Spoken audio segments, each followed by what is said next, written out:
Madam President, I would like to thank the Secretary General, USG De Carlo, and Director General Grossi for your remarks. Madam President, before I begin my remarks, I must address the representative of the Islamic regime in Iran. Mr. Iravani, how dare you? How dare you write 5 letters in the last week, come before this council, demand a session, and ask the international community for sympathy? How dare you ask the international community to protect you from the consequences of your own genocidal agenda? Have you no shame? For years, your supreme leader, Ayatollah Khamenei, has publicly and repeatedly called for the destruction of Israel and the United States. In May 2024, he declared, and I quote, "The divine promise to eliminate the Zionist entity will be fulfilled." In May 2025, he said, and I quote, "The Zionist regime that is a lethal, dangerous, cancerous tumor should certainly be eradicated, and it will be." These statements are your regime's policies. Your government has attempted the assassination of Prime Minister Netanyahu. It attempted the assassination of President Trump. Your operatives have plotted to attack Jewish communities and kill Israeli civilians across the world. Now, with innocent blood still dripping from your hands, you come here asking for sympathy. You demand protection from this council while plotting the extermination of my people. It's enough.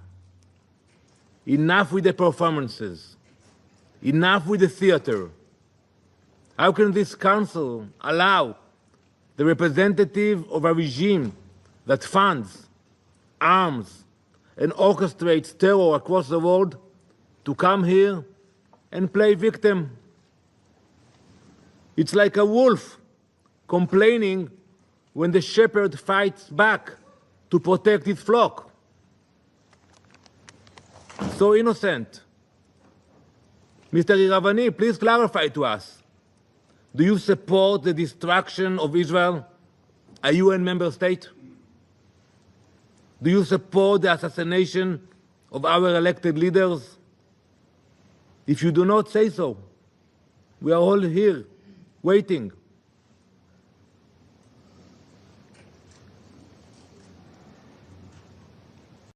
This council should put an end to this charade, once and for all.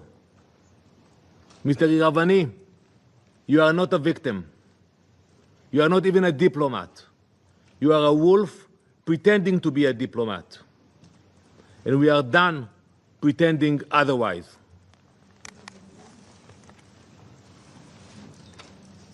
Madam President, on Wednesday night, Iran launched a ballistic missile directly at a hospital.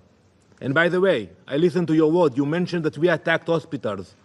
I ask you to provide a list of the hospitals that Israel attacked in Iran. We know what we are doing. If we attacked hospitals, show us the locations, show us the names and the list. Iran launched a ballistic missile directly at a hospital, Soroka Medical Center in Beersheba, the largest hospital in southern Israel. It was struck by a precision-guided missile fired by the Islamic Republic of Iran. This hospital serves over 1 million people, Jews, Muslims, Christians, Druze, Bedouin. It is a vital provider of emergency and trauma care. Iran hit it in purpose. There was no military bases around, no mistakes, leaving those million people with severely reduced access to medical service. This was not a misfire.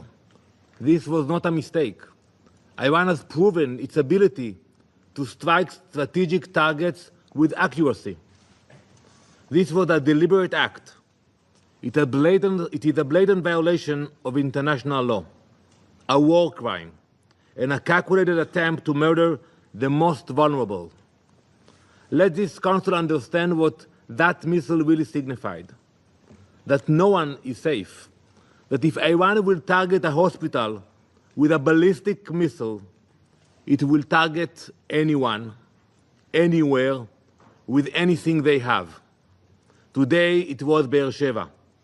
Tomorrow it could be Brussels. Soon it could be Boston. Iran is rapidly expanding its ballistic missile arsenal. Today its longest range missiles can travel over 2,000 kilometers. That already puts Eastern Europe in range.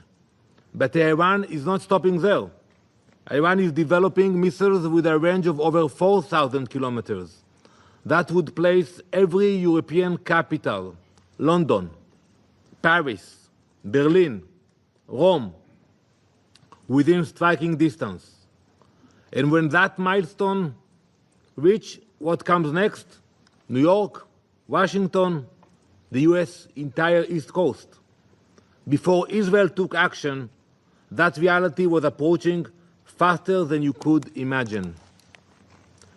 Council members, do you believe that such a regime will hesitate to threaten entire populations with nuclear armed missiles? Can you guarantee? Especially a regime which chants death to America, death to England, death to Israel, and so many others. Because that is where the world was heading. Israel is stopping it. Iran has already enriched uranium to near weapons-grade levels. It cannot be denied. We saw the reports. It has built deep underground facilities designed to survive bunker-busting bombs. It has advanced missile delivery systems. And it has lied to the IAEA and the world at every step. There must finally be an acknowledgement that there is no greater threat to international peace and security than a nuclear Iran. The Soroka strike of our hospital should end any illusion that this threat is theoretical. Iran is not just building the capability, it is using it. We will never allow those capabilities to go nuclear. While the Ayatollah shout death to America and death to Israel, many on this council dismiss those threats. While Iranian missiles fly, the UN urges restraint and de-escalation while ignoring Iran's nuclear ambitions altogether. That weakness, that detachment from reality, that hypocrisy is what allowed Iran to get as far in its nuclear program as it did. It is what allowed Iran to sow chaos across the world. And let's analyze it for a minute. The Iranian regime has exported thousands of drones which have killed many civilians. It has harmed Hezbollah in Lebanon, Hamas in Gaza, the Houthis in Yemen, Shiite militias in Iraq, extremist groups in Syria and Africa, and criminal networks in Latin America and Europe. It's a war machine, stretched all around the world. Its reach is not limited by borders, its hatred is not limited by reason, and its ambition is not limited by geography. We have already seen the consequences. Terror attacks in Argentina, Iranian agents uncovered in European capitals, proxy missile strikes on Gulf states. This is Iran's vision for the world, and it's happening in real time. Right now, Israel is the focus point for that murderous vision. Just yesterday, Iran launched another ballistic missile, this time carrying cluster munitions at a densely populated civilian area in central Israel. Cluster munitions are designed to spread multiple explosions over a wide area. It deliberately fired these munitions at civilians. Iran's intentions could not be clearer. Bloody murder. 29 civilians have been killed and almost 900 wounded by Iranian missiles. The only reason the number isn't higher is because of Israel's advanced defensive capabilities. So yes, Israel acted because we understand the cost of waiting. We will not wait for another threat, whether that is rockets, missiles, terrorists, or an atomic bomb. Israel acted as a last resort. This was the final window of opportunity to prevent Iran from acquiring nuclear weapons, and it came only after diplomacy had been exhausted. Israel cannot and will not accept this situation. Operation Rising Lion was launched to neutralize an imminent and existential threat, and we are doing so in full compliance with international law.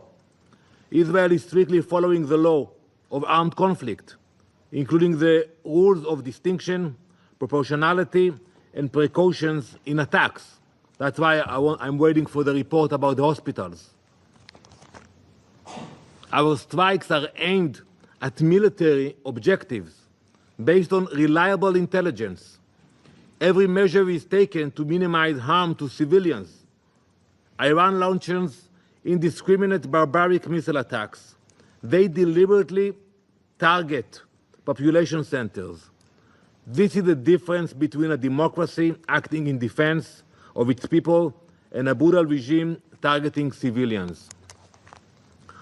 Colleagues, it is Israeli civilians running for shelter now, every day. But something many of you also seem not to understand is that when Israel acts, we are not only defending our people, we are defending yours. As German Chancellor Merz said, and I quote, Israel is doing the world's dirty work. Watch this before eating. The first target, but we will not be the last. We are holding the line between civilization and genocidal jihadist imperialism. Iran doesn't just want to destroy Israel. It wants to remake the world order. One missile, one terror proxy, one destroyed hospital at a time. So no, we do not apologize for defending ourselves. We do not apologize for striking Iran's nuclear facilities. We do not apologize for neutralizing the threat. Because while some here raise their voices when Israel strikes a ballistic missile site, they fall silent when Iran strikes a surgical wind. Some condemn us for destroying a drone factory, but say nothing when Iran hits a residential building.